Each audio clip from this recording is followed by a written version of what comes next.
Happy Friday. Welcome to another episode of High Intelligence. We've got a special guest, PJ, and we are here with the usual crew, Genius Pothead, Rick Star, and Crypto Stoner, and your friend, truly, Tricky Buddha. So let's get this going. Retweet the room. We're going to have some good interview here today with someone who's involved with events, which has been more and more up my alley these days. So I'm really glad to meet you and hear more about what you've been planning in ETH. ETH Phoenix. Is it Phoenix? Yeah, ETH Phoenix. Yeah, absolutely. Welcome everybody. Happy Friday. We're going to get into it in a minute, and we'll talk with PJ about ETH Phoenix happening October 30th to November 1st. But first, I want to say hello to everybody, see how everybody's doing. I know Crypto Stoner is kind of struggling with the technical difficulties today, so he'll go last. Rick, how are you, my friend? Right. Any day that I see MetaMask airdrop happening all over the timeline, Ooh, yeah. Anytime I see that, bro, I'm having a good day. I'm having a fantastic day, bro. I think I'm having the best day ever. Honestly, MetaMask. I've been using MetaMask religiously for 4 years. Yeah. I haven't used basically any other wallets. It's mainly MetaMask. And finally, it looks like something could be coming. You know, when you think of the fees that they generate and stuff. So back to your question, I'm doing great. Thank you very much, Nick. It's been a great day. Yeah, I saw that yesterday or the day before, and I'm trying to find their Twitter quickly. So MetaMask was the first. A rumor. I thought it was a rumor. No, and then I saw the interview. I was like, "Holy schmolies, it's actually going to happen." MetaMask was the first wallet that I ever had, and it's still the wallet where most of my stuff lives, right? And I'm trying to see if I can pull up the video quickly. That one, it had Polygon and ETH, so that was why I launched on Polygon and used MetaMask. That was how everything started. Ethereum, Avalanche. I mean, I did a lot on Avalanche back in the day.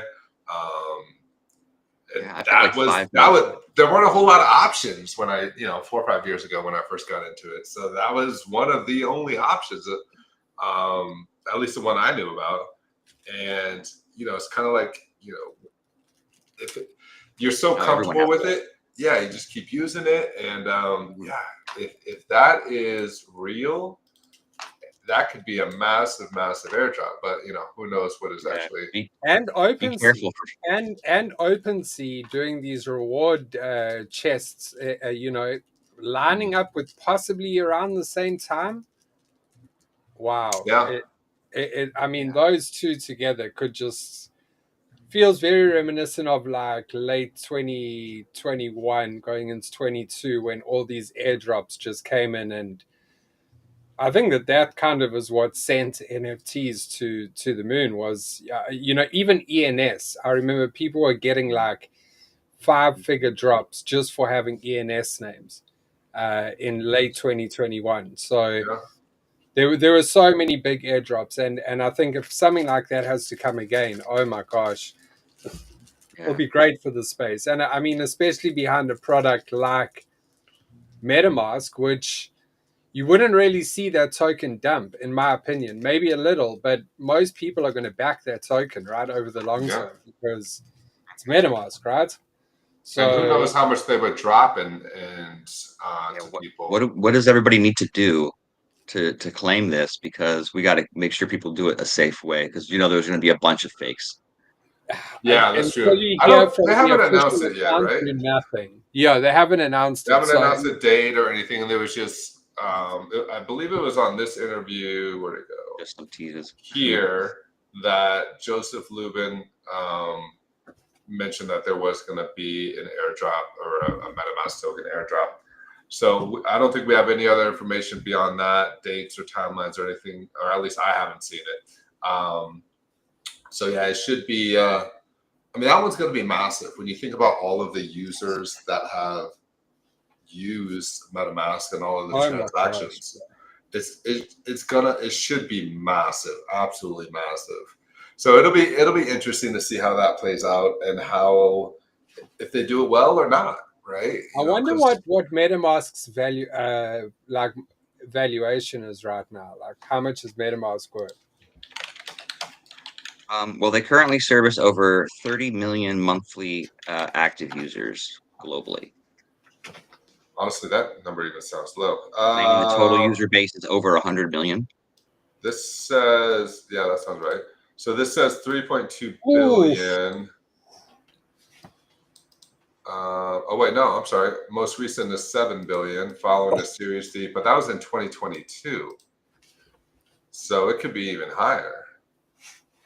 Oh, it has to be higher. Has to be Yeah, higher. With I would all think so. the fees and stuff that they've generated, they've got the credit card now as well. It's what dreams are made of in crypto, let me tell you. Yeah, so that should be interesting. I'm guessing we'll see that before the end of the year. I would hope. Yes. Yes. So I don't know if that's weeks or months away, but that's definitely something to keep an eye on, and we'll keep you guys updated as we get into 7 billion. 7 billion. Yeah. 7 billion valuation still right now. Yeah. Annual revenue 57.3 million. This is going to be a big airdrop. With 100 million people potentially getting in on this airdrop. Mm-hmm. So it could be a big one. We'll have to wait and see what that looks like. I don't know. It's the timing seems perfect right now, right? With the crypto and blockchain space heating up and going into Q4. So the timing lines up, and if they do a good job with the airdrop and people make some money off of it, then it could be a massive, massive opportunity. So, and if you got it right now, you probably wouldn't want to cheat it either. You want to ride it up a little bit over the next couple of months, right? Yeah, yeah. So maybe their timing on it might be appropriate. Yeah. So that should be fun. Other than that, let's see. Last I checked, Bitcoin was around 115K. Down a little bit on the day, down 1.8% on the 24-hour. But on the week, I mean, down about 1%. So not, staying pretty steady. Solana was down on the week about 1.4%, down 4.4% on the day. Ethereum was down 3.5% on the week, 2.8% on the day. So that kind of is a good segue into my next question here. And the Crypto Stoner, if you're ready, talk about rate cuts. We had a quarter point rate cut on Wednesday. We saw a small little pump Wednesday and Thursday in the market. And now we're coming back down a little bit. So what are your guys' thoughts on the small little pump and now kind of the sell the news event? Are we going to go back down to that 110, 105 range? Or is this just a small correction and then full send in Q4, which we're only, 11 days away from Q4 here? We always have a pullback right before the weekend. Like I was kind of expecting that, a little bit of a pullback. But yeah, I don't think we're going to go below much like 111, 112. There seems to be a lot of resistance. If we do hit that 100, I would be a little bit surprised. I think that would be a huge buy opportunity. What about you, Crypto Stoner? I know you moved 20% back in. Yeah, how's my mic? Sound all right Great for you guys? Yeah, sounds good. All right, let's hope that this mic starts playing nice. This is why I stopped doing IT for a living. So we are in a buy the rumor, sell the news event, in my opinion. We talked about this on Wednesday with the rate cuts. And if it was 50 basis points, it was going to be very bullish for the long term. If it was 25 basis points, we could see those numbers that we were seeing priced in for the time. Now, that's only for a short term. So when I was talking about this on Spaces earlier this week and with other people that were doing the TA, if you look at the here, I'll pull it up to the liquidity maps. We'll bring up some goodies for you. I know you like looking at some of these goodies. So let me change my screen in a sec here. So yeah, we have liquidity still building up top. So I think that realistically, we have a lot of, you know, still into the weekend. I think we're going to be pushing upwards toward this, 118, 119, because we're seeing a lot of the longs start to pile up. We've been seeing shorts get kind of wrecked over the last day or two here. Um, if I go back even to the 24-hour here, there's a lot of people betting, a little bit lower, but way more people at higher elevations here to test all these higher levels. And I think in this range, we're going to find a higher low, in my opinion, most likely as we come in. But that's not to say that we were just talking about this yesterday. We're in flash crash season. So it's something to kind of keep in mind as we exit September, which is historically one of the worst, performing months of the year. And the reason I say that is if we were getting 50 basis points on Wednesday, I think that, we could have had even a wild end to September. But I realistically at this point, after all the news and everything, I think that we're going to probably come back down at, not today, but I realistically think that we're going to at least go back to the, 113, maybe the 111 at a low, in my opinion, from what I've been looking at. We're seeing a lot of resistance when we see these drops. We're seeing a lot of resistance on the buys of these lows. So people are not wanting it to, or they're buying the deals at 115, 114 right now. We also have another, FOMC meeting coming up next month. That's also going to lead us into what's next. Again, I think they realistically could cut another 50 basis points. But at the same time, they don't have a FOMC meeting in November. So, they could do a rate cut of 25 again in October, which would still be bullish for the market. But also, if we're doing 25 basis points at a time, it could also lead to that a longer stretch of a bull run, or optimism in the markets and things of that nature, because we're doing it over a slower period of time. It's kind of like what we talked about last year and like into the beginning of this year, where Bitcoin having this slower and, let's say, more gradual approach as it's gone up. And so that's something that we've talked about quite a bit.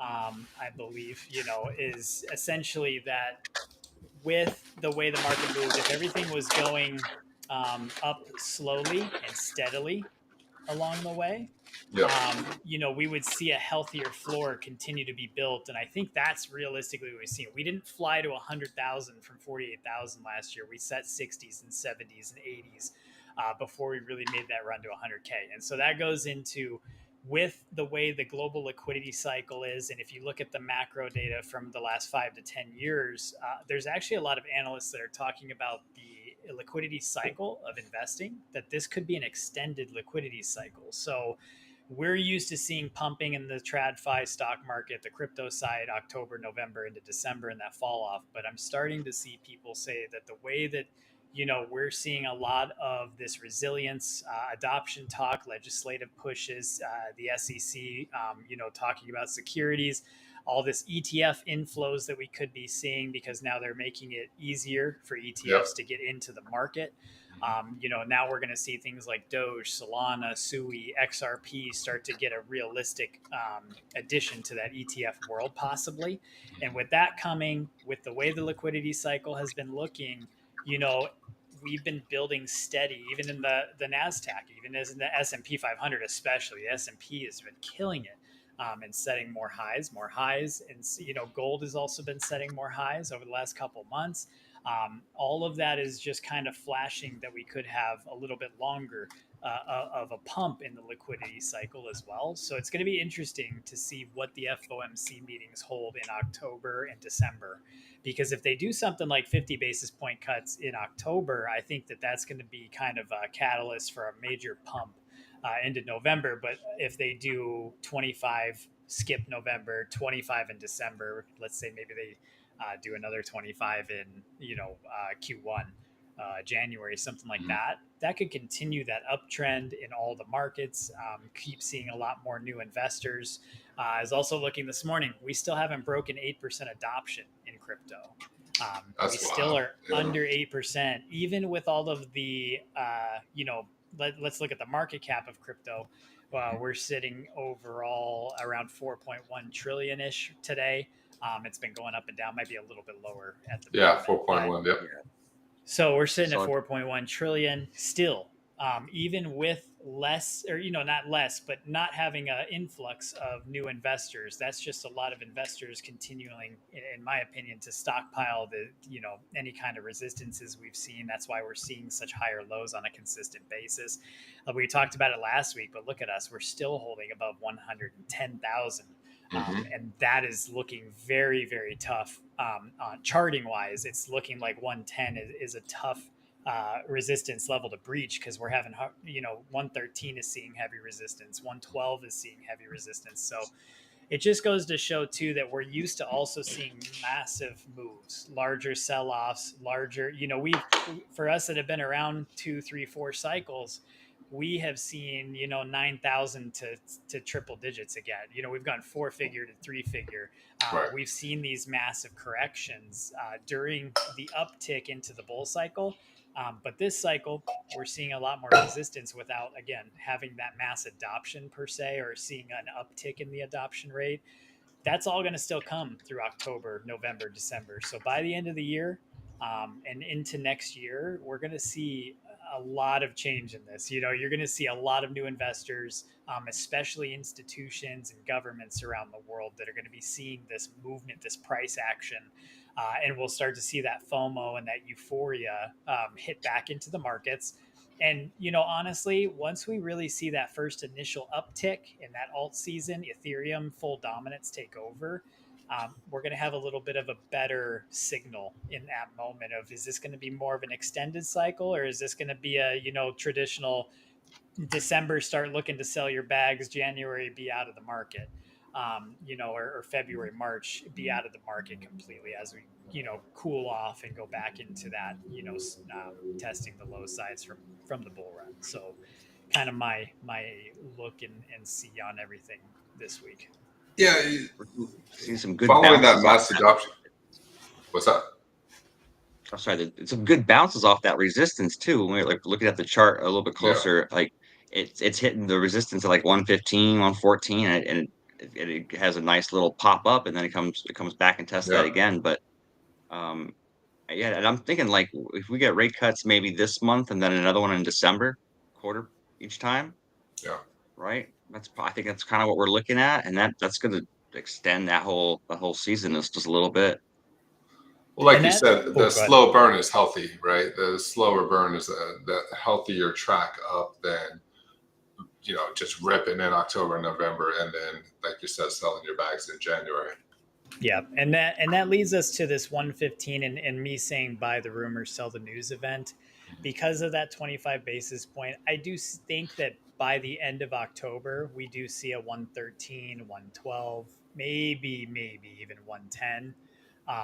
But that would be on maybe some more black swan news or something like that to hit the one under 110 or 110. I really see most of our resistance being around 112, 113. And Tricky, I think you had mentioned it when we were coming back in, because you and I had talked about my swing bags. And I was like at 20% back in. I actually took that 20% back out. So, when we were up yesterday, my SUI, my Bonk, my XRP, even Pudgy Penguin, that was looking good there. Even in that 20% that I redistributed, it was up. So I did take my profit, just the profit. I left the rest in, but I took my profit. I scraped the tops on the swing bags, just because now I have an extra few $100s even from that scraping to put back in on that drop I'm expecting. And I'd say I'm probably 18 because I did that. I'm probably like 18% in. But I am looking for that swing account that I have for re-entries a little bit lower than 115 on Bitcoin and subsequent prices down the line. So the mass adoption conversation is always interesting. I was talking to somebody at one of the big crypto firms, and we started talking about how USDT is launching USAT, right, in the United States, because it has to be Genius Act compliant and back to dollar for dollar. And that conversation led to, all right, well, now we have USAT. When are we going to have JPMT, JP Morgan, right? And when are we going to have B of AT, like Bank of America? Like are all of these banks now going to have their own kind of US dollar stablecoin? And a second part to that question, once that happens, are we going to see an Amazon backed dollar or your stablecoin and a Google stablecoin and an Apple stablecoin? And is that going to trigger mass adoption? Because now everybody's they're not going to think of it as maybe a crypto so much as just digital currency and buying credits. Like, I talk about Roblox a lot, way too often, I know. But like Roblox, right? My little 7-year-old, he's smart. He goes to he makes me go to the grocery store to buy a Roblox gift card because he knows when he comes back and buys Roblox, he gets a 20% bump on the Roblox that he gets, which is interesting. So are people going to start doing that with Apple? Are they going to start buying Apple-backed stable coins and get a little bump in whatever that valuation is? And, Walmart and all of them. And now it's just, that version of Robux or Minecraft coins or Fortnite or whatever, right? And is that what mass adoption looks like? And that's, I don't know. I don't know how if that makes sense or not. They want that volume. I mean, Yeah. if you look at USDT, has more volume than everything else combined right now. Like it's absolutely a windfall. So MetaMask, PayPal, I've heard of a couple of different people that are deploying stable coins because they want to be able to get into that. If people are going to swap into stable coins, then they want part of that transactional volume. They want that transaction fee.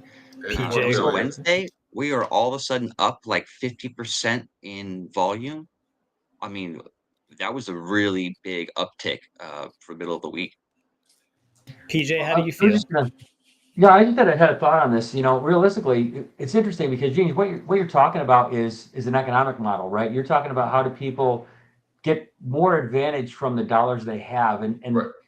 One of the key things you said beforehand, though, was the nomenclature. Nomenclature and naming conventions are everything. Because if I say that I'm doing cryptocurrency, you're going to have people that are immediately going to kind of roll their eyes. If I say that I'm going to do digital currency, they're like, "Oh, what is that?" Suddenly, there's this misnomer of what we see it in NFTs, right? I do NFTs. I do digital art. I do AI art. Digital art, AI art. What difference does it make to the consumer that is actually just an audience? When they're part of the audience and part of the perception, we just have to, I think that's what's really cool about, or really interesting about the space and where we're going forward is we start talking about cryptocurrency, blockchain. Blockchain is still a foreign thing to too many people to understand really what that represents. Right. So we don't have to change the name of that. But I think when we start talking other things to, for us using the term normies, for most of the population that are not familiar with what we are talking about, finding the verbiage that they want to communicate in will help them understand that USDT is a form of digital currency. Digital dollar. I mean, it's a digital dollar. Just keep it. The other thing is too with this though. Okay, so on these digital dollars, these stable coins, right? We've talked about this before, and JP Morgan's already doing it. And I think that's what Tricky had touched on when you were talking about banks, or when are we going to see the Bank of America? When you're talking about mass adoption, that mass adoption is going to happen without people realizing they adopted. Exactly. And that is going to be the future of how we get normies. Like PJ was saying, they're not going to understand that they're even in it. Starbucks is going to have their reward system. It's going to be blockchain NFT based without you knowing it's an NFT. It's Right. just going to be a scan code, but they are going to be able to track, log everything. And you may, if you buy a gift card, you get an extra, 500,000 Starbucks token, and that Right. might get you a free couple drinks, but you gave them your Bitcoin or your fiat to exchange that. And so I think that a lot of that will facilitate adoption faster in those senses, and people won't even notice they're doing it. Kind of like when credit cards and debit cards came along. Yep. Yeah, I 100%. think it has to that way. Just another thought on that is I think it has to that way simply because when people are consuming or an audience to a product, they don't necessarily want to know the back end.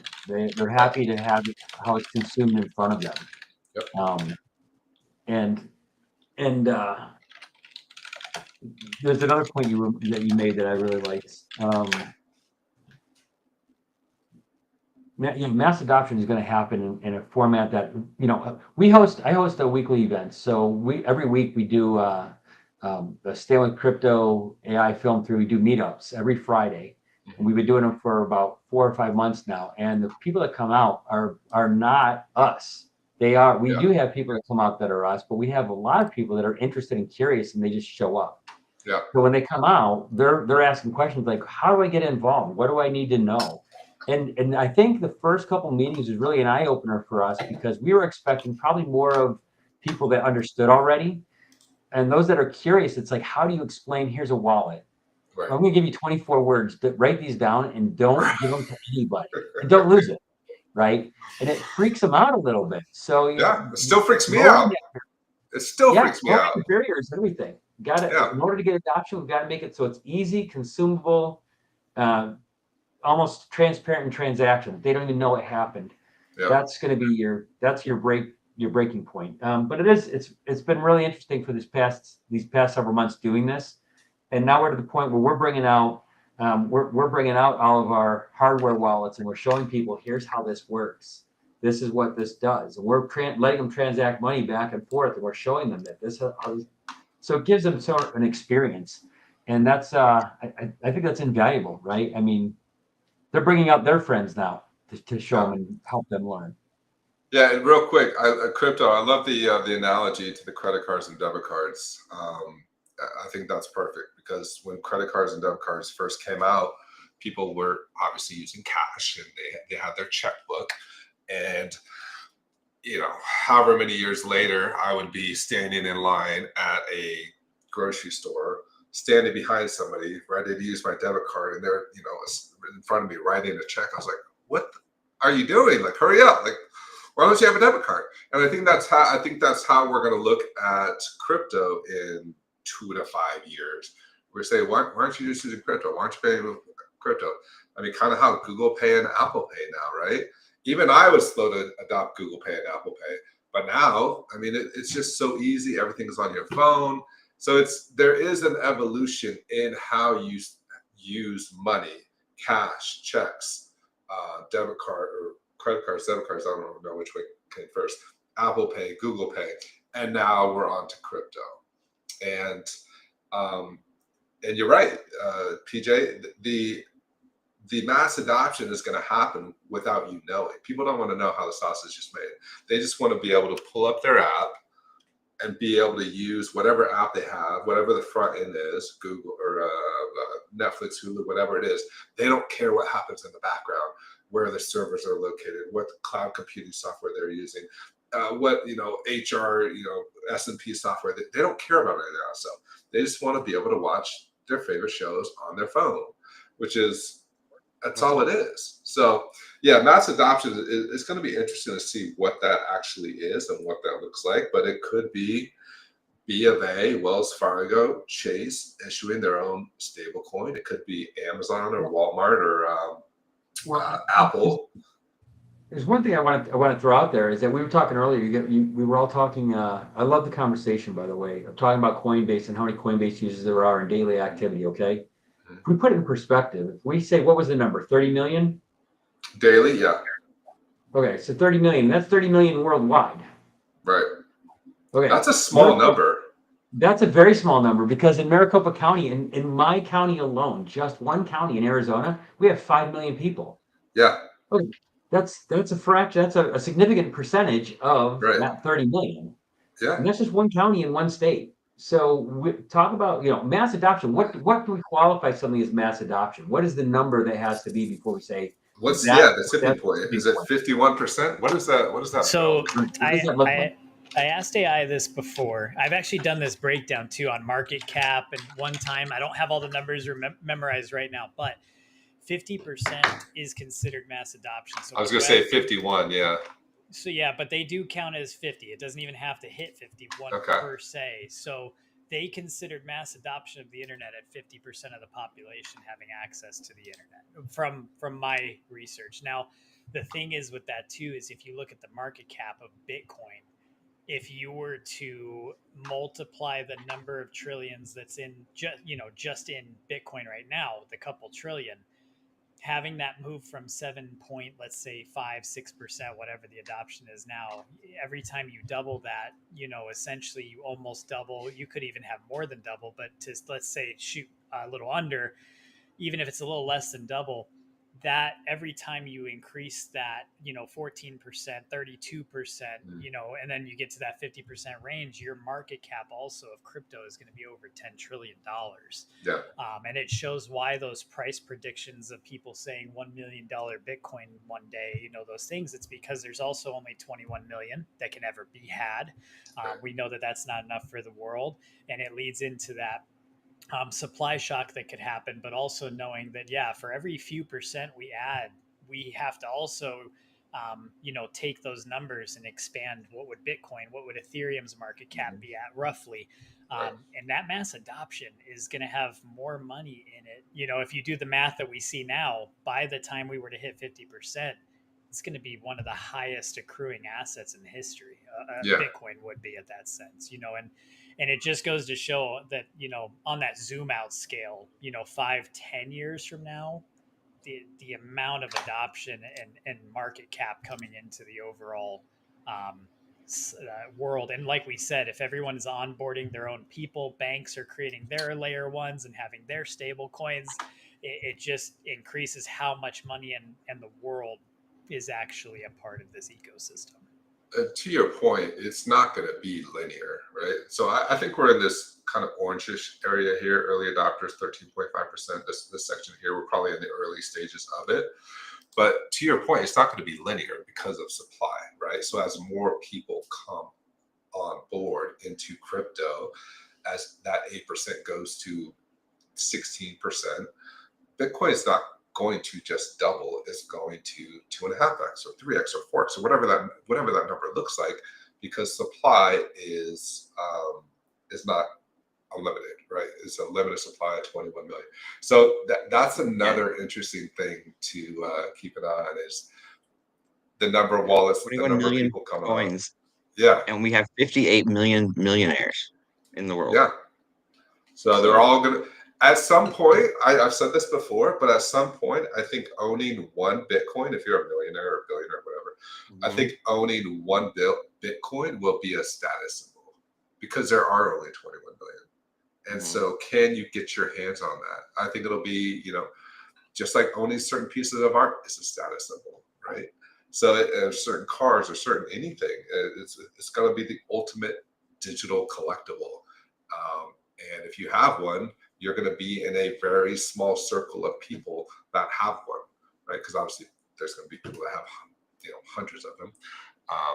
So yeah, that's Michael Saylor, BlackRock. So yeah, that's an interesting conversation that we'll have to pay attention to over the next couple of years and see how that develops. Because I think we're still very early. Very early in this early adopter section. I agree. PJ, I see PJ smiling over there too. How are you feeling? Oh, no, you're totally muted. Agree. I totally agree. It's just I entered this world kind of like everybody else. I was curious, right? I was just poking around at it. And the more I've learned, the more I've dove into it, I think blockchain solves a lot of our problems in the world. I think it solves a lot of our problems economically. We have transparency, but and the currency itself, when you're talking Bitcoin, Bitcoin obviously is I can see a ton of reasons why the provenance for that is capital, right? when we look at other things like XRP and what we'd seen during a period of time when everything was stagnant here in the U.S., but the rest of the world was still using it. The minute we were able to jump back in, look at that price drop went from a dollar, well, from 50 cents, I think, right? Yeah. And then to $1.09, and now it's up to $3. I mean, and the use cases have not significantly made a paradigm shift, right? Once we develop more use cases and the value proposition comes out for each of these things, they're going to grow. I mean, it's like I'm always amazed at how Tezos does in that it's being utilized by, like, California uses it. That the government actually uses that blockchain. Is that what the DMV is using out there? Is Tezos? Yeah, exactly, right? So how is that not driving that stake or that coin higher? How is it not? Right. There's a lot of pieces that go into it that I won't pretend to ever know everything for sure. And I'm always amazed by people like you guys that are into it and can talk so well and eloquently. But for me, it's about how do we build out the broadcast? How do I get more people to start seeing the value proposition of what this actually means? Because it does mean financial freedom. And I don't think people realize that either. I think there is a lot of financial freedom goes along with this. Blockchain creates transparency. It also gives us better accountability. We can show what we own, the assets that are contributing to things.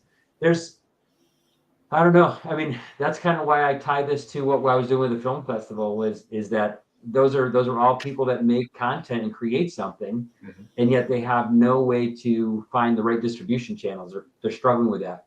And then we're saying that things aren't copyrightable or able to be protected. Well, you know what? The blockchain solves that for them. It gives them a date timestamp. They own something, and here's when they created it. I think that that goes a long way, not just in that industry, but it goes a long way in healthcare. Goes a long way in our farms itself, right? Agriculture. There's a ton of use case for agriculture.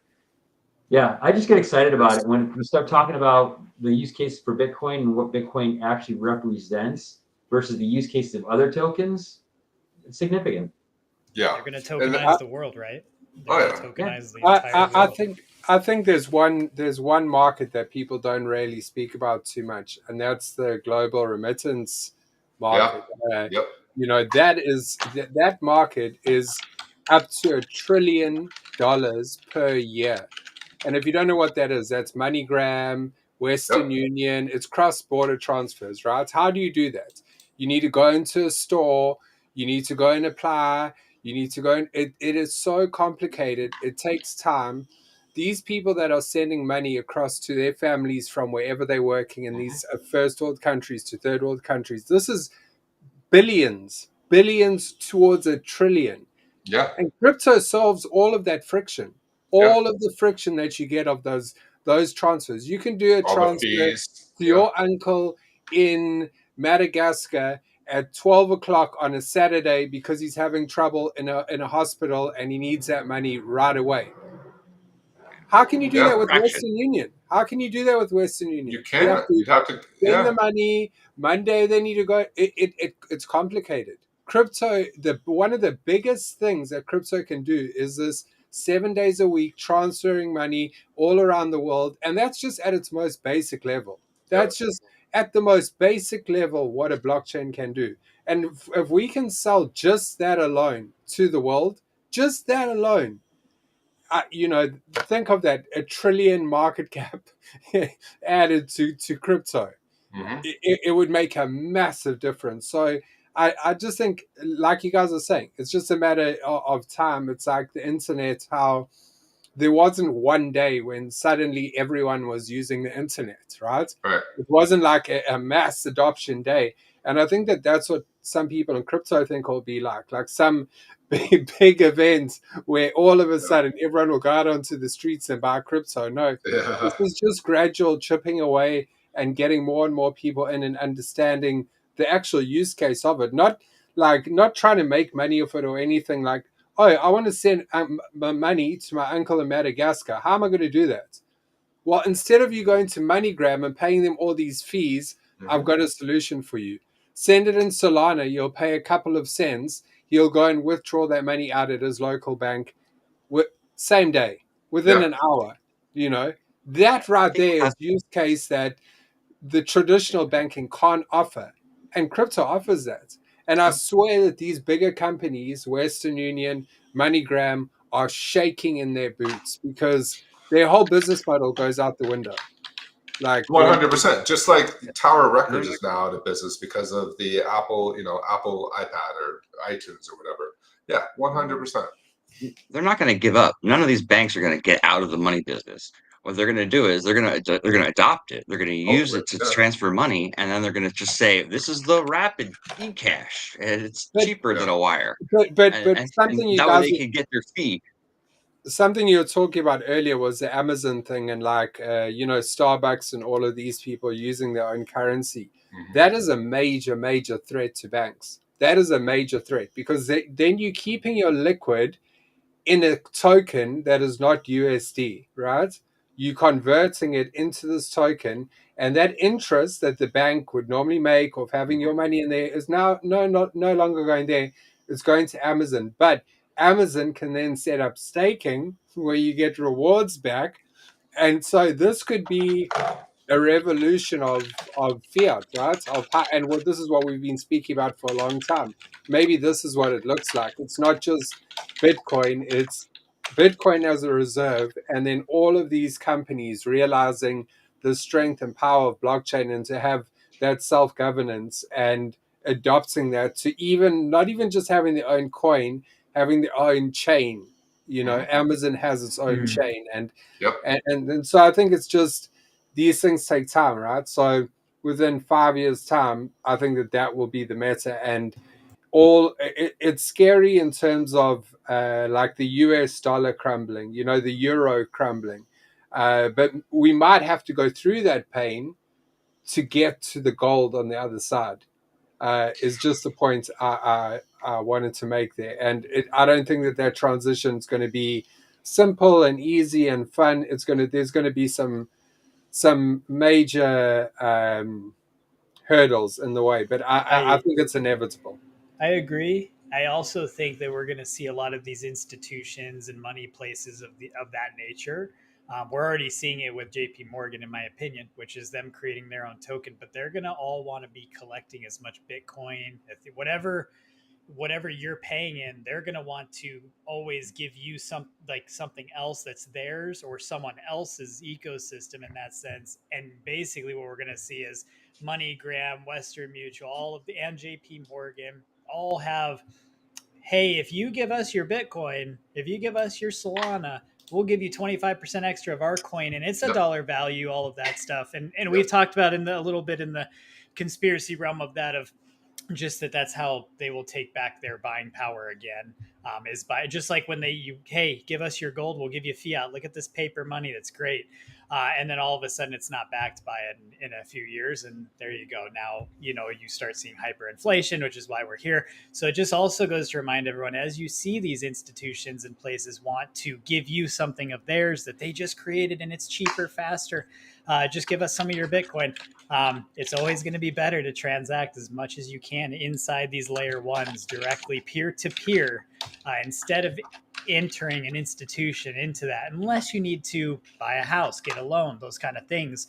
Obviously, you would just take a portion of your portfolio, your Bitcoin, so that you could do what you need to do, but you still have your actual reserve asset sitting in your wallet. So I want to have their own stable or their own L1 in the future, or they'll just merge with another blockchain so they have that ecosystem, because there's no way they're not going to want to take advantage of the transactional volume, right? Yeah. So a couple things that Rick just touched on or mentioned that I want to touch on, and then I do want to get to PJ and talk about ETH Phoenix here. But he mentioned the money sitting in cash, and if they move it to a stable coin, then the government or whoever is not going to earn that interest. So if Apple has 55 billion in USDC and they're getting 7 or 8% interest on that USDC versus the 1 or 2% that they're getting now, I mean, they're going to 4x their interest revenue, right? So that's an interesting thing to think about, is developing their own stable coin or whatever crypto, just so they can earn interest on that money on that 55 billion to a tune of 2 to 3 or even 4x of what they currently have. And the other interesting thing is, I know I talk about the Starbucks app a lot, but I'm just fascinated by how it works. So I have my credit card attached. So whenever it drops below a certain dollar value, like $5, it reloads another $25. So I prepay to have credits, right, on there. And it could take me a couple weeks before I burn through all those credits. But there's always like a minimum balance that's there, because I never get down to zero. I get down to $2 or $1 or $3, whatever that might be. So I would guess there's in everyone's Starbucks app, there's always like this dollar amount that could be changed, could be 75 cents, could be $1, but there's this rolling amount of money in everyone's app that they're just earning interest on. And if they move all of that over to a Starbucks stablecoin, and again, they're getting 2, 3, 4x on that, whatever that remaining balance is in everyone's wallets, that changes their financial outlook dramatically. I don't know. I'm just fascinated by what the potential is for these companies and what they could do by changing to their own crypto or own L1. And me too. The interest side of it is what makes me really think, because where money sits earns interest, right? And if they can convince people to move their liquid into their coin, and they're taking those dollars and then earning interest on those dollars, bro, they could. It's a win-win. It's massive. It's massive. And then they could have a thing of like, oh, you stake your Amazon dollars and you earn, Amazon month. Prime for free, and you get Amazon Prime for free. Right? Exactly. If you staking 1,000, say for example, your Amazon Prime's free, bro. For them, that's a gold, bro. Do you know what I mean? Like, oh my god, They could take over, and I think it's the same with like everyone, right? With any business, because they sitting with your liquid, and they earning interest off that liquid on your money, on and that. This is how much it really is too. To Genius's point, the average user is between $50 and $200 credit, which is about 1.4 to 1.6 billion. That's just sitting there making money off for them, it's wild. It's a lot. The potential is massive. It's a massive. Just sitting there waiting. And then the almost $1 trillion remittance market is massive as well. So it's that's interesting. Look at what Mama Bear said in the chat. She answered you. Let me see. Starbucks is actually being sued. Yeah, I could see why. So, all right, I have a little anecdote. That's wild, bro.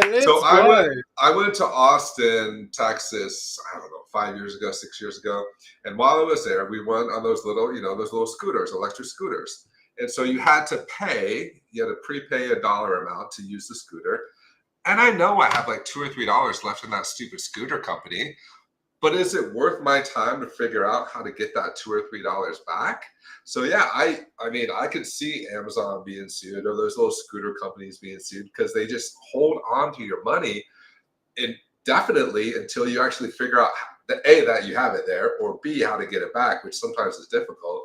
So it's that's an interesting concept. So all right, has a thing too, where they have 10 coins. You can't go below 10 coins if you've got an XRP wallet. Yeah. So that's another 59.7 billion tokens. Yeah. There you go. In circulation, right. So 7 million according. Okay. So that's PJ, let's talk ETH Phoenix. So this is I think the ETH Phoenix name is a little kind of a misnomer, because really this is about emerging technologies, right? This is about blockchain. This is about AI. So tell us a little bit about ETH Phoenix, what you guys are doing. I know you're focusing on, and I lost my notes again, film, fashion, art, music, and gaming, and how blockchain and AI fit into those different industries. So tell us a little bit about ETH Phoenix and kind of what you guys are all about. No, thanks. I appreciate that. And I want to say also, thanks for all having me on and welcome me into the conversation with everybody. Jumping in is definitely a lot of fun, especially when there's people that are passionate about what they're doing. So it makes it easy. So yeah, ETH Phoenix, it's funny, you say it's a misnomer, and I don't disagree with you. And that's kind of what we've talked about. But part of that is name recognition for people that are in the space, right? How do we get it so people, and it goes right back to when we say something is cryptocurrency, what does that do for people? What's their connotation? If we say that it's AI something, there's a connotation to that. Right. We try to put it out there in a sense that people are familiar with ETH Denver, and we have been very collaborative with the ETH Denver team. They've been very supportive in helping us in different conversations and things that we need to know. And so it's been helpful. Now, with that being said, we weren't trying to come out of the gates hot and heavy and make it something that's huge. And we want to make sure that it's really welcoming to the public, because we don't know what the public perception might be. Phoenix is probably, honestly, I feel that Arizona is probably one of the most overlooked states for anything to do with cryptocurrency and filmmaking and art and fashion. And it's seen as a flat, hot desert, which, for all intents and purposes, I will tell people that's what it is because I like where I live and I want to come visit and go home. That's cool.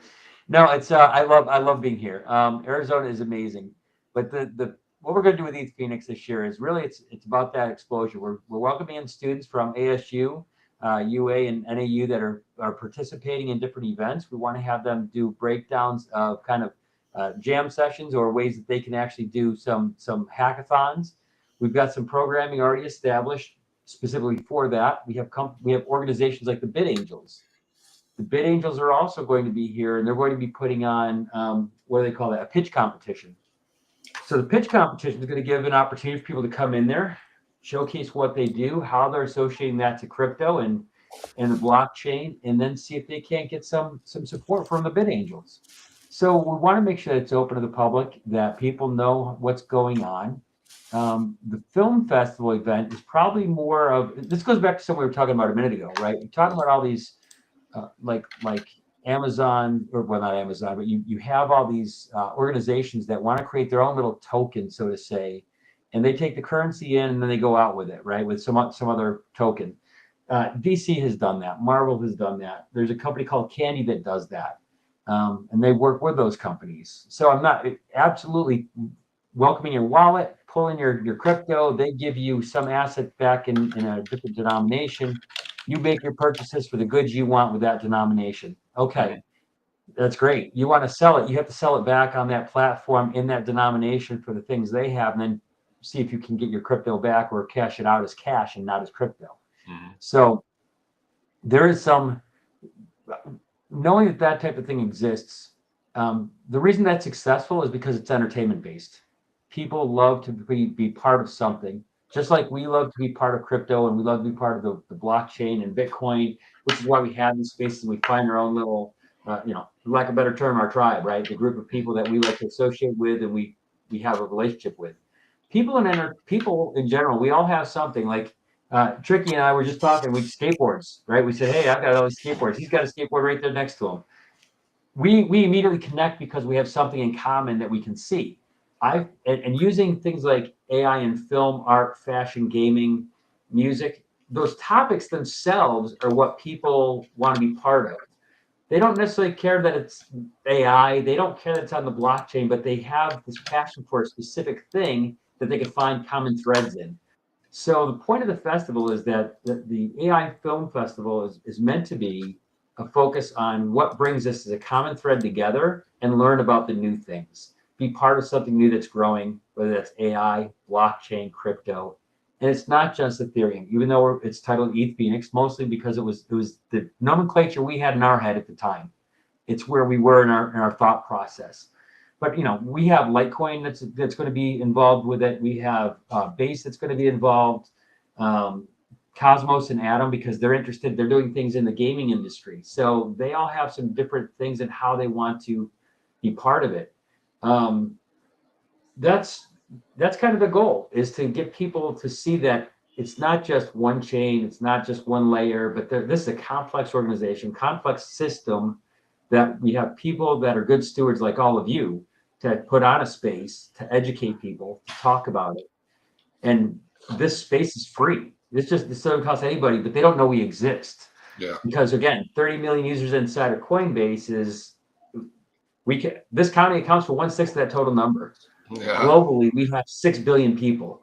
We need to figure out how we get more people to come to this space to sit, listen, take notes, ask questions, and participate. But you guys are doing great work, and that's why I'm really proud of what we're doing with the AI Film Festival and the ETH Phoenix event.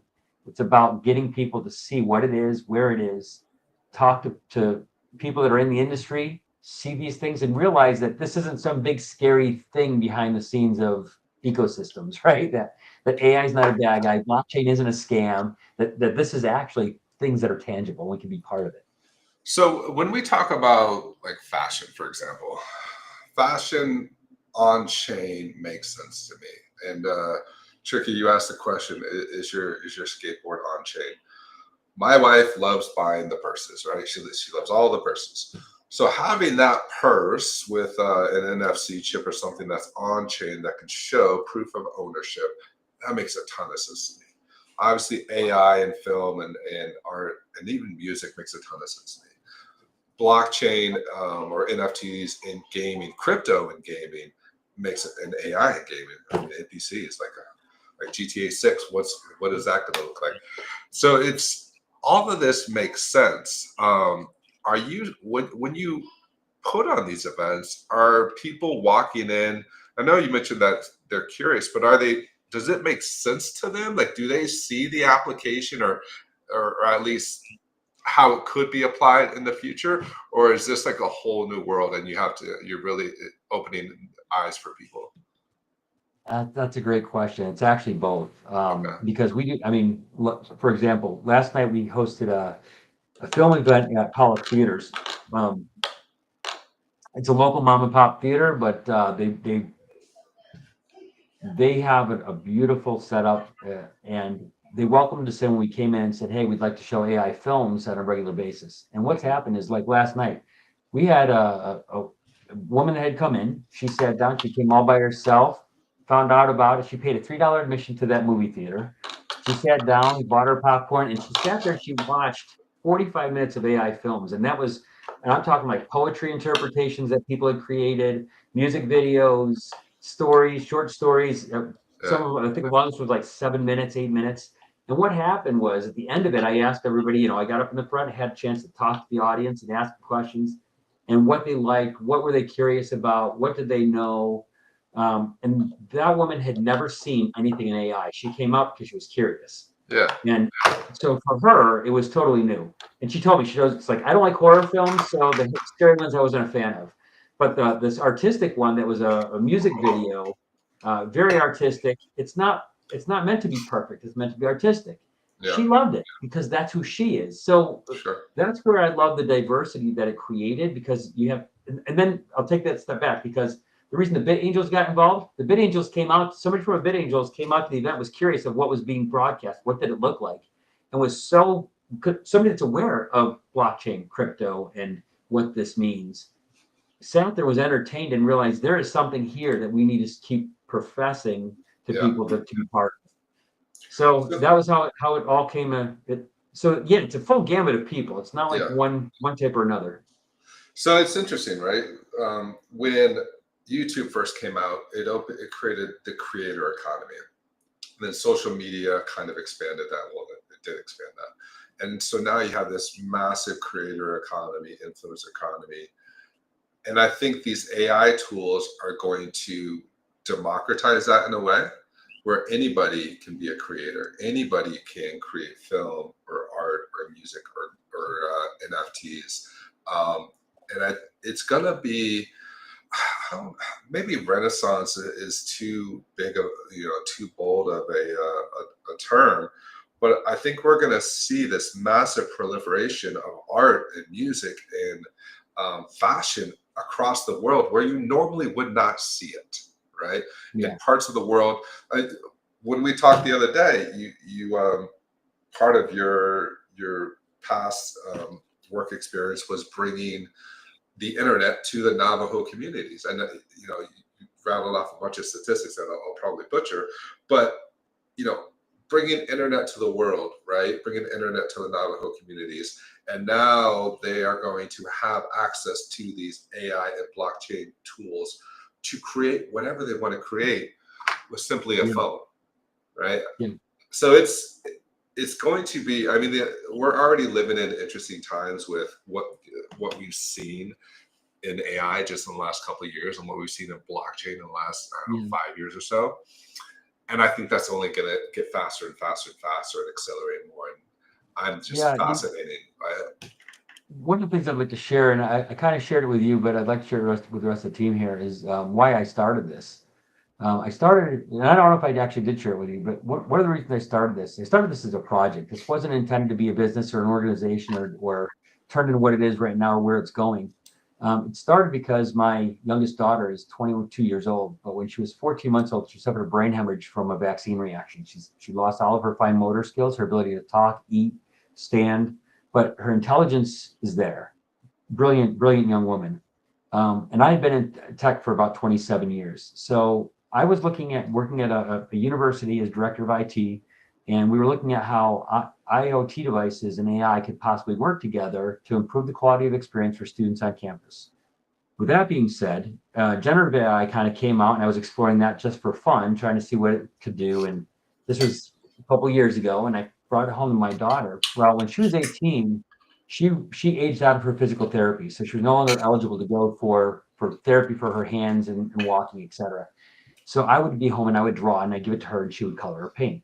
Well, when I showed her how to use the AI tools that she could type on her keyboard, what was coming out with these images that as a dad, I didn't know she thought or felt. I had this young woman in front of me that I didn't know had these visions or emotional context to things that I realized as a dad, that's pretty important. That's a new relationship I have with her. There's probably dads in the world that would love to have it with their kids. There's probably moms and all these people that have a voice that can't be told, that don't get to say it. So I saw the AI tools as a new voice. It brings people a chance to say something that they haven't been able to say before, either because they can't, for one, maybe they're not able. Two, maybe they just don't have the tools. They've never had the opportunity. They haven't had believe it or not, I have a friend that's a beautiful artist hanging on my wall right here. Half his stuff is done on cardboard and pieces because where he lives, he can't get paper. He lives in part of a world where it's impossible for them to find the things they need. So they're using scraps to create the art they create. This is a tool that if they have access to the internet, they have access to this one device. And believe it or not, more people have access to that than they do actually with like you and I were talking about, Genius, running water in their home. There are actually more people that have capability to have access with a phone than they do having running water. It's insane. But this gives them an opportunity to democratize their storytelling, to tell who they are, where they're from, their culture, their heritage. Maybe just tell a great story that they learned from their grandmother, right? I mean, who knows? But nobody needs to be silenced anymore. And it's not controlled in a way that people have to be told what they can or can't do in that format. And it gives them a lot more creative freedom. So that's why I'm really passionate about it. I took it on as a project. And what happened was there was a turn into a business when I went to AMC and told them my idea. They said, do you have $1 million insurance policy? And do you have an LLC or a business license? And I said, no and no. So I went and got both of those and came back to them and said, yes, I have them and I'm ready. Let me do this. We put out last year, I put it out and we had 25 countries represented. We had 157 films, 52 music videos, 150 works of art, 40 speakers and 18 panels over 3 days in Glendale, Arizona. This year we're doing it again. And we're doing it in Phoenix proper. We're going to do it at the Arizona Center. We're showcasing again at AMC Theaters. We're going to have we have a red carpet runway. We're going to have television audiences and crowds that are going to be there to actually witness what's happening. In the Arizona Center, we have 5 floors. So we have a floor dedicated just to Ethereum Phoenix. That's going to be dedicated to what it is for people to learn about crypto and blockchain. We have a floor that's going to be dedicated to just all of the main stage discussions and panels so everybody can come and go. We're going to have a live runway event for the fashion side because from a fashion standpoint, we have people that are participating from designers to people that are actually run fashion studios that have their own models that work for them. From the Arizona Fashion Week group is going to be there. We have people that are in blockchain that specialize, their company specializes in making NFC chips for proprietary clothing lines. Mhm. And imagine if you own a pair of Nike Jordans that are worth a fortune and you want to Yeah, make sure Off-Whites. that sits, right? You can, Yeah. there's a lot of things. So it's very exciting. It's gone way beyond what I ever expected, what I intended, but I do know that it's actually helped. There have been people that have had great results from just participating, just showing up and listening, and it's really, I have a lot of pride and satisfaction of knowing that people are influenced by everything that you're creating, everything that you guys talk about, because it's going to take a lot of people to get a lot more people informed. Yeah, no, I agree. The education piece, I think, is the most critical piece, right? And making sure people are educated, make sure they're safe, and that they We all understand. shared that goal. We got to onboard 1 billion people, which means we got to do it together. There you go. Absolutely. You do. Absolutely. So yeah, the ETH Phoenix is October 30th to November 1st in downtown Phoenix. I recognize a lot of the names on that list, which is awesome. So I'm excited. I'm excited to go. I'm going to be volunteering. So anybody listening, if you have any contacts that in film, fashion, art, music, or gaming that are using blockchain or using AI, or even want to learn, right, about how you could incorporate blockchain or AI into those industries, or just learn about, just come and hang out and have a good time in general. October 30th to November 1st is going to be a good time. Rick's a big AI guy. He does a lot of AI music and some AI videos. So maybe he can send you some stuff that you can Let's do it. put Let's up do it. there. Let's get some of that up. Yeah, absolutely. Absolutely. That would be fantastic. Yeah. All right, guys. It is 2:30. We ran a little bit over the hour. My apologies, but this was a fascinating show, fascinating conversation. I love Fridays because I sit down and talk with you all and just talk blockchain and just talk crypto and everything else that's going on in the world. And it's always just a fun conversation. So appreciate y'all being here. I'm going to move myself over here. All right, so I was let's about go. to say hi to the weed nug. Let's go. Let's go around the room. A few parting words. For me, just again, I love these Fridays. I love these conversations. Anybody in the audience, we do this for you guys. So if you have an interesting project or interesting people that we should talk to, please hit us up. Anybody on stage here, please DM us, and we'll try to get those folks on board or on the show, future show. Other than that, have a great weekend. Yeah. Tricky, that's a weird looking vase. I agree. Tricky's going out with a bomb rip. It tastes delicious. Crypto, a few parting words. Can we burn some Yeah. weed? Do you have saucy Yeah. Saturdays tomorrow? We do. Ooh, do we have a good saucy Saturday tomorrow? We have Mama Bear and Papa Bear and our team member on Solana Dead's Ham. We have the three of them. If you guys don't know Mama Bear and Papa Bear, two of the most just genuine, amazing light beings I've ever come across. And they just celebrated their 1 year of Spaces last week. Right. It was awesome. So many people tuned in, and so it was great to see everyone there. So yeah, we have Mama Bear, Papa Bear tomorrow, 8:30 a.m. PST. So looking forward to that. We also have a new website here. Let me real quick as we head out. Rogue has been coding like crazy, and so he has actually revamped our main page so that now a lot of our tools and utilities are easy to see of what we have in offer. So I'll go ahead and swap over. And this is the new Solana Dead's homepage. So this is our gatekeeper art here. You guys know that the gatekeeper, we talked about it a lot last week, so I won't go too in depth, but it's the verification bot for Discords, self-dust sending transactions, soft wallet connection so that you are not physically connecting your wallet to anything. The bot is just a peer viewing on the outside on the blockchain. So you're able to have permissions and rules based on, having this verification blockchain, and it has 20 different chains on it.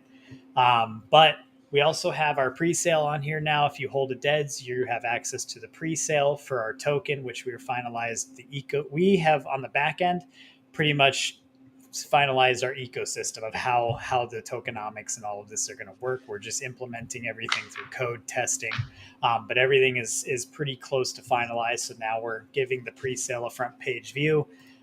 Here is also all of our current tools. So with everything that you get for having a Solana Deads, you can click into these, and a lot of these are actually just free to use. So you can use this tool for like a wheel spin, things of that nature. But essentially, this is just an easier way to see all the tools, little games, and things that we have for fun. And you can navigate through the page. You can get your mint gifts here.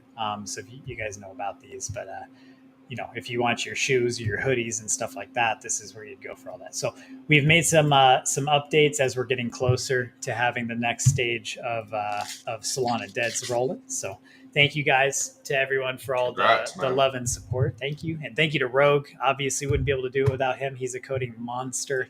And he's just, on top of keeping enterprises safe and building their ecosystems, their architecture stuff. He's also keeping us in the same realm. So super thankful. Also parting words, obviously you guys know I got to tell you to go touch some grass, get outside, get some sunlight on the body.